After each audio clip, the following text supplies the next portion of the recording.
শুভ শারদীয়ার অনেক অনেক শুভেচ্ছা জানিয়ে আজ ভিডিওটা শুরু করলাম। দুর্গাপুজো আসার অপেক্ষায় আমরা সকলেই একটা বছর বসে থাকি। কে কি জামা পরবে, কে কটা শাড়ি কিনবে, কে কিভাবে সাজুগুজু করবে। আর এই অপেক্ষার অবসানের পর আমাদের কাছে মাত্র 5টা দিনই সময় থাকে। তাও সেই সময়টা যে কিভাবে শেষ হয়ে যায় কেউ বুঝতেই পারি না। ও হ্যাঁ, এখনই মন খারাপ করো না, পুজো তো আসছে। আজ তো মহালয়া, দেবীপক্ষের সূচনা হলো, তাই তোমাদের সাথে আজ ষষ্ঠী স্পেশাল লুক শেয়ার করলাম। কেমন লাগলো অবশ্যই কমেন্টে জানিও।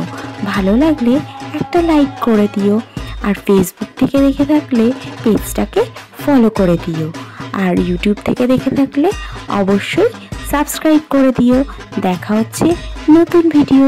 বাই।